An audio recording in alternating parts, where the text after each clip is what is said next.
I'm Buck. Recently, I've noticed a pattern in the questions I receive, a collective anxiety regarding what to do with surplus capital. In my last video, we dissected the 7% rule to decide between renting or buying, and the response was massive, but it left an open wound. Many of you are losing sleep, staring at the ceiling at night, wondering if you should use every extra dollar to destroy your mortgage, or if you should entrust that hard-earned sweat to the stock market. It is the eternal battle between the emotional relief of owing nothing and the mathematical greed of watching compound interest go to work. What I notice is that this decision is rarely about numbers. It's about your relationship with security and fear.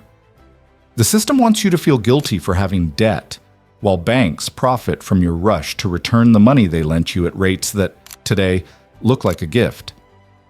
To be psychologically broken is to live in doubt, without a clear framework to decide your next sovereign step. Today, I'm going to give you that framework, dissecting real scenarios and raw numbers so you can stop guessing and start governing.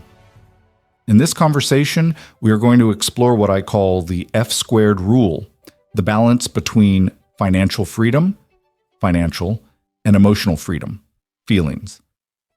I'll show you why math isn't always the final answer, but why ignoring it could cost you $1 million in the long run. Get ready to face the shadow of your finances, desire for control that might be sabotaging your real wealth building. Let's transform this anxiety into a war strategy for your sovereign future. For this analysis to be useful, we need a real battlefield. Something I notice is the standard for the middle class today. Imagine a $500,000 mortgage with a 7% interest rate for 30 years. Your monthly payment for principal and interest alone is $3,327. After a year of sacrifice, you get a promotion at work and suddenly have $1,000 extra every month left over in your cash flow. The question burning in your mind is, should this money go to the bank to shorten the debt or to your brokerage account? This is the crossroads where most people get lost, trying to decide between two paths that seem equally logical on the surface. I notice that the system pushes you toward paying off the house because that reduces the bank's risk, not yours. Having an extra $1,000 is a privilege that carries immense responsibility for your future sovereignty.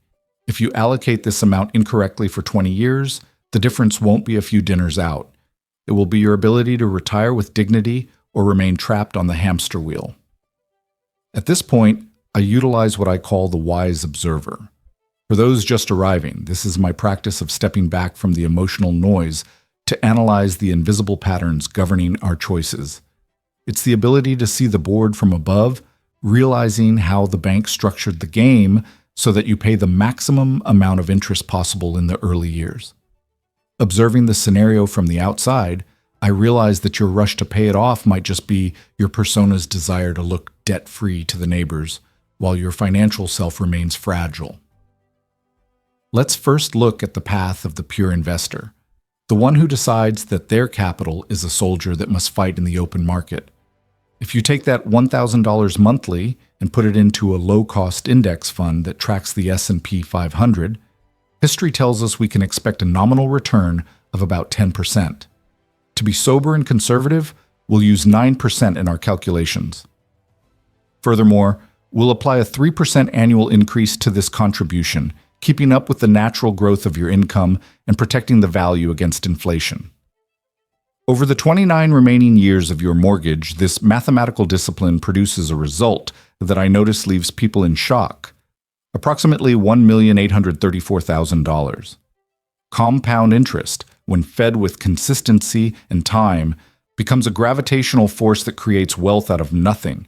In this scenario, you keep your original mortgage, paying interest to the bank, but your army of dollars in the market grows much faster than your debt consumes. It is the victory of patience over short-term impulse. The first impression of this scenario is that the market return seems obvious and unbeatable, but I, Buck, notice that few people have the temperament to last 30 years without touching that capital. Investing requires you to accept volatility in exchange for a future premium, while paying off debt gives you an immediate, guaranteed psychological return. Sovereignty here is measured by your ability not to interrupt the compounding process. If you can stay the course, the math of pure investment is the fastest route to a seven-figure net worth. To understand why you feel so tempted to pay off the house, you need to understand the scam of amortization, something the system hides in the fine print of the contract. Imagine your debt divided into 10 blocks of $50,000. In the first year of your mortgage, you paid a total of $39,924 to the bank. However, the shocking reality I notice is that only $4,175 was used to reduce what you actually owe. The other $35,749 was handed directly to the bank's profit in the form of interest. In the first month, out of a $3,327 payment, about $2,917 is interest, and only $410 is principal, an 88% to 12% split. Even after 5 years of on-time payments, you will still be handing over $2,710 in interest every month. The system is designed so that the tipping point, where you pay more principal than interest, only happens around month 142, meaning more than 12 years after you sign the papers. This is why banks love 30-year mortgages and hate it when you pay them off early. They want your expensive money at the start of the contract. Buck, noticed that this structure is what generates the anxiety. You feel like you're running on a treadmill and going nowhere. Understanding the amortization table is like seeing the code of the Matrix. You realize the system is draining your financial vitality in the early years. Paying off early attacks this interest graph directly, but the opportunity cost can be even higher. Now, let's analyze the visceral attitude of someone who decides they no longer want to be a slave to the bank and throws the extra $1,000 directly at the principal. Applying the same 3% annual increase to this extra contribution, the results are dramatically different for your timeline. You would manage to pay off your mortgage in 16 years and 3 months, saving nearly 14 years of payments to the system. You would cease to be a debtor before your kids even start college. The raw interest savings in this scenario are what I notice attracts most people. You would pay about $318,000 in total interest versus $698,000 in the original plan. This means you kept $380,000 in your pocket instead of handing it to the bank. However, to be honest with the math, we must subtract the $238,000 you spent making those extra payments. Your real net profit for paying off the house early was $142,000. Comparing this net gain of $142,000 with the $1.85 million potential of investing, the difference starts to appear clearly. Paying off debt is a defensive strategy that focuses on avoiding a loss, while investing is an offensive strategy that focuses on capturing a gain. Buck observes that the security of a paid-off house is a very expensive safe harbor if the price is renouncing millions of dollars in future appreciation. However, the peace of mind of not having a $3,000 bill cannot be entirely ignored in the equation of life. For the comparison to be fair, we need to see what happens after the house is paid off in month 195. From that moment on, you no longer have the mortgage, so you have $4,327 free every month, $3,327 from the old mortgage, plus $1,000 from the extra contribution. If you invest this total amount into the stock market for the remaining 13.75 years until completing the 29 years of the original simulation, you would end up with about $1,186,000 in your brokerage account. The fruit of this late discipline, adding the $1,186,000 investment to the $142,000 in interest savings, your final net worth in this payoff first scenario would be $1,328,000. Now compare that to the $1,834,000 of the person who decided to invest from day one. The difference is approximately $506,000 in favor of the one who kept the debt and invested in the market. It is the $500,000 cost of having the title deed in your drawer 14 years earlier. This is the mathematical proof that time in the market is more valuable than the speed of debt repayment. Buck, noticed that most people underestimate the power of the first 10 years of compound interest. When you spend that time killing a 7% debt, you lose the most productive phase of capital growth. Real financial sovereignty often requires you to endure the discomfort of controlled debt to allow your net worth to reach a critical mass impossible to achieve any other way. But here, Buck needs to introduce the brutal reality that Excel spreadsheets ignore. The market does not deliver 9% in a linear and polite way every year. There is what we call sequence of returns risk. If you start investing and the market faces a lost decade, like what happened between 2007 and 2015, your annualized return could be as low as 4.5%. On the other hand, if you catch a golden cycle like 2009 to 2017, you could see returns of over 17%. The market is an unpredictable ocean. In contrast, paying off your 7% mortgage is a guaranteed tax-free return of 7%. There is no volatility, no market crash, and no fear. Every dollar paid reduces a certain cost. When we compare this to other safe options, paying it off shines. Savings accounts pay 4 to 5%, 10-year Treasury bonds yield about 4.5%, and high-quality corporate bonds deliver around 6%. Paying off the mortgage is the best fixed income investment available on the market today. I notice that sovereignty requires you to understand what kind of risk you are willing to carry. If you invest everything in the S&P 500, you are betting on global human productivity against the bank's mathematical certainty. Paying off debt is a form of chaos insurance, as a house without a mortgage drastically reduces your cost of survival if the market collapses. The wise observer knows that real wealth isn't just the biggest number on the screen, but the biggest number that allows you to sleep in peace during a recession. Since I notice that personal finance is above all personal, I don't believe in one-size-fits-all answers. That's why I apply the F-squared rule, a split strategy that seeks to optimize both the math and your nervous system. The idea is not to be an extremist. We don't need to choose a single side. We can create a capital split framework that fits your stage of life and the interest rate environment we are in. There are 3 main ways to apply the F-squared rule: 60-40 split, 60% of the extra goes to investments, and 40% to paying down the house. This is the approach for those who want to grow but want to see the debt shrink. 50-50 split, the perfect balance. Half for the future, half for the roof over your head. Age-based split. If you're young, use 70-30 to focus on time in the market. If you're 10 years from retirement, use 30-70 to clear your fixed costs. My favorite compass, however, is the interest rate rule. If your mortgage is above 8%, prioritize the payment. The guaranteed return is too high to ignore. If it is below 4%, prioritize the investment. The money is cheap, and the market will pay you to hold on to it. If it is between 4% and 8%, do both. This is the zone where the F-squared rule shines, ensuring you don't miss the chance to be a millionaire nor the security of owning your own soil. Let's see how the F-squared rule works in practice with a 500/500 split of your extra $1,000.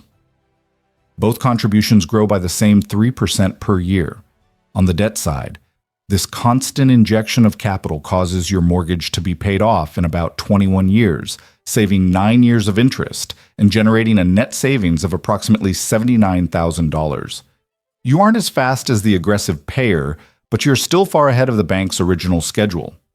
On the investment side, your $500 monthly growing at 9% for 29 years turns into $842,000.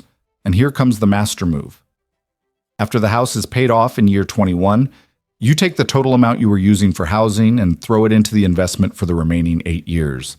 This adds another $462,000 to your pile. The final result of the 50-50 strategy is a net worth of $1,383,000. Observe the trade-off that I, Buck, notice here. You end up with about $450,000 less than if you had invested everything, but you have your house paid off 9 years earlier. It is the price you pay for risk diversification. You protected your future with the stock market and protected your present with the house amortization. For many, this middle path is true sovereignty, because it eliminates a single point of failure and calms both the ego and the financial self. There are times when Buck recommends that you forget the stock market and focus entirely on destroying the debt. The first case is the obvious one: high interest debt. If you have credit cards or personal loans with rates above 10%, the stock market is a dangerous distraction. You're trying to run a marathon with a metal anchor tied around your neck. Clear the ground first, regain your maneuvering room, and only then think about investing. The second case is when you are close to retirement, say 10 years or less from stopping work. At this stage, your greatest asset is not appreciation, but cash flow. Entering retirement without the fixed cost of a mortgage drastically reduces the amount you need to withdraw from your investments, increasing the durability of your portfolio. It is the time to shift from offense to defense, ensuring your territory is protected against storms you won't have time to recover from. Finally, consider the payoff if you live in an industry with chronic instability or if the debt causes you genuine stress. I notice that some people have a psychological allergy to debt that affects their health and relationships. If the weight of the bill prevents you from being a creative professional or a present partner, pay off the house. No Excel spreadsheet is worth a nervous breakdown or a divorce. Financial sovereignty must serve your life, not the other way around. On the other hand, the scales should tip toward investment when you have what are called golden rates. If you refinanced your home in 2020 or 2021 and have an interest rate of 3% or 3.5%, paying off that debt is mathematical madness. You are returning capital to the bank that they gave you almost for free, while any government bond today pays more than that. In these cases, the debt is an asset. You're using the bank's money to make money in the real world. Furthermore, never prioritize paying off the house if you don't have a solid emergency fund of 6 to 12 months. Money trapped inside the walls of the house is a liquid. If you lose your job, the bank won't let you eat the kitchen tiles. Similarly, ensure you are maximizing your retirement contributions, like the 401k match, which is a 100% guaranteed return. Ignoring the match to pay the mortgage is trading gold for bronze. Buck notices that if you are young and have time on your side, investment should be your primary focus. In your 20s and 30s, every dollar invested has the potential to multiply 10 or 20 times before you retire. Mortgage amortization has a linear return, but the stock market has an exponential return. Don't waste the most powerful phase of compound interest trying to kill a debt that inflation will take care of shrinking for you over the decades. At the end of the day, I need you to understand that an Excel spreadsheet is not the complete story of your life. There's a difference between winning financially and winning at life. For some, homeownership is the ultimate symbol of success, the realization of the dream. For others, a 30-year mortgage is a ball and chain that limits mobility and freedom of choice. I notice that sovereignty is about having the clarity to know which of these groups you fit into before committing your capital. There are two types of people who feel trapped: those trapped by debt and those trapped by illiquid assets. The first group can't sleep because they owe the bank. The second group has a paid-off mansion but no liquidity to take advantage of a business opportunity or take an emergency trip. Both are in captivity. The F-squared rule is an optimization framework to ensure you become neither, maintaining the balance between solid equity and the flexibility of available capital. The wise observer notices that peace of mind is often used as an excuse for the intellectual laziness of not wanting to understand the numbers. But it also notices that mathematical arrogance can lead to a life of unnecessary stress. The sovereign decision is the one you make intentionally, knowing exactly what you are gaining and what you are leaving behind. Don't let finance gurus or your parents decide what security means for you. Define your own freedom and use money as the tool to execute it. I'm Buck. My challenge for you today is simple, but it requires brutal honesty. Define what financial freedom means to you personally. Don't follow what your friends say at dinner on Saturday or what YouTube gurus shout. If your vision of freedom is having the title deed in your hand and your cost of living at rock bottom, go all in on early payoff. If your vision is having a massive portfolio that allows you to live anywhere in the world, go all in on investing. Both choices are valid as long as they are intentional. The final truth is that there is no single right answer. There is only your answer based on your values and your stage of life. The system wants you to follow a predefined trail, but the sovereign creates their own map. I confess that even after years of observing the market, I still struggle with this question. Logic tells me to invest, but the protective instinct sometimes whispers to pay it off. This tension is what keeps us alert and conscious that money is a useful servant, but a terrible master. If this look at the F-squared rule and financial sovereignty made sense to you, I invite you to follow this channel and become part of this circle of minds seeking real wealth and independence. Leave your comment below. Are you on Team Total Investment or Team Accelerated Payoff? Keep your numbers clear and your soul free. I'm Buck, and you can count on me. Until the next chapter.